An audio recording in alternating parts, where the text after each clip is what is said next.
Hi everyone.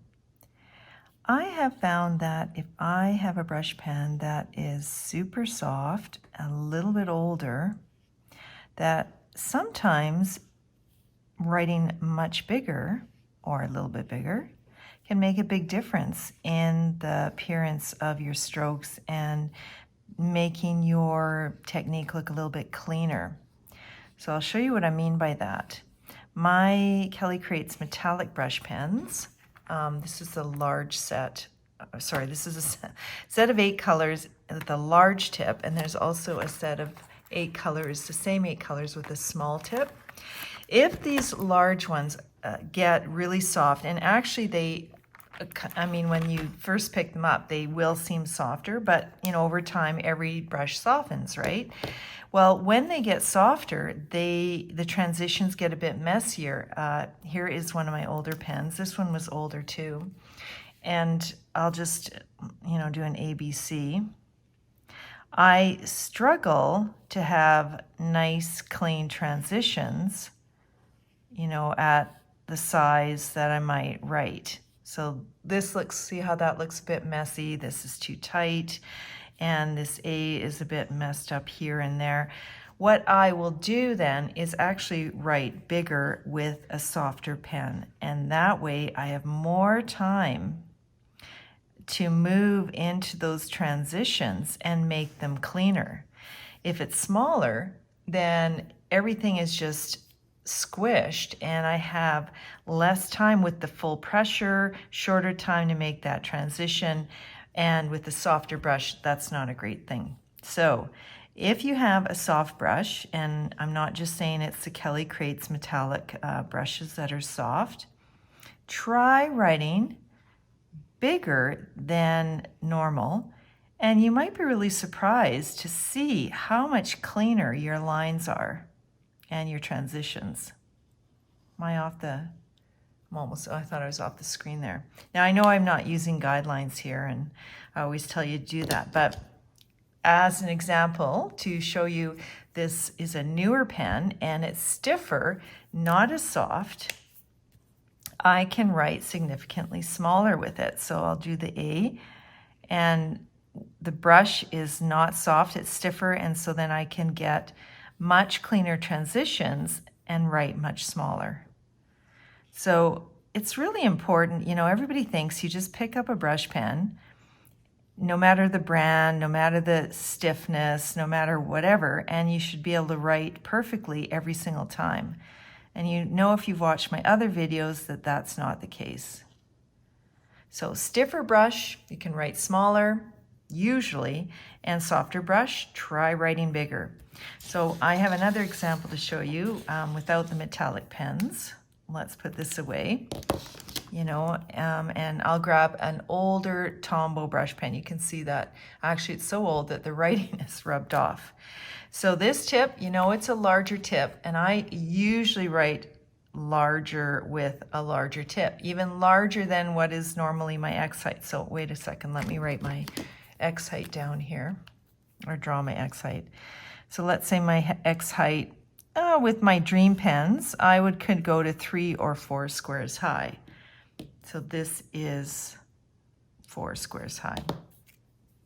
So I have my Tombow brush pen and it's soft. Oh gosh, I don't know what I was doing there. And you can see some of my lines aren't that even, and the transitions aren't that clean. But if I increase my X height to 5 or even 6, then just like my metallic pens, I have more time, I have more travel time almost to create those nice transitions and lines, right? You don't have to worry about making your contrasting thicks and thins in a shorter distance. You have much more space to do so. And if you're writing bigger, I think you'll see a big difference in your in the resulting strokes, the technique. Let us take another brush pen. So this is my Kelly Creates I don't know if this is the right one. This is my soft one or my new one. I actually should have checked. My Kelly Creates Dream Pen has 2 tips. Let's go back to an X height of 3. Now, I won't go lower than 3 squares for my X height. It's just, you know, that's why you have a large brush pen, to write larger. And if your brush pen is stiffer, and my Dream pens come very stiff, then you can write. I'm trying to think of a word to write as I'm talking.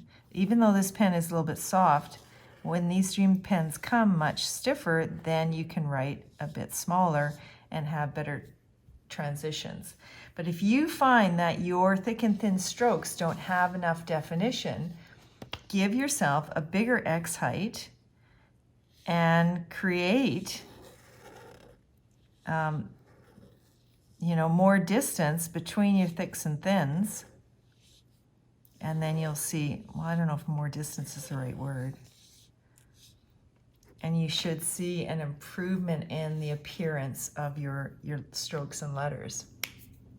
So soft pen, large pens, does this, you know, whatever you're working with, play around with your X height. It's not set in stone that your X height is, you know, 2 squares, 4 squares, 5 squares, whatever. When I'm writing with a softer pen, a bigger tip and a softer pen, that X height increases. So I'm not sure if you know that your X height is more flexible than you would realize. So this is 1, 2, 3, 4. Well, it's almost 5. Let's do one bigger. And let's go to 6. And honestly, I find that 6 is even a better X height for this big brush that is soft. Now this one isn't as soft as my blue one, but you know, it is still soft. The only challenge is, I know some of you will find that writing that large is not is not easy for you, but you might surprise yourself.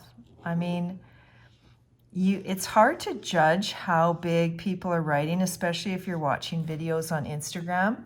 It's hard to judge the X height, but you will be surprised that a lot of people are writing very large with the larger, softer tips because they just get better results.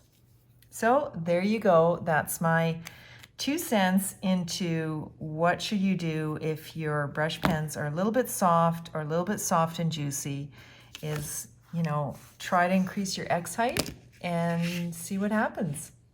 Thanks for watching.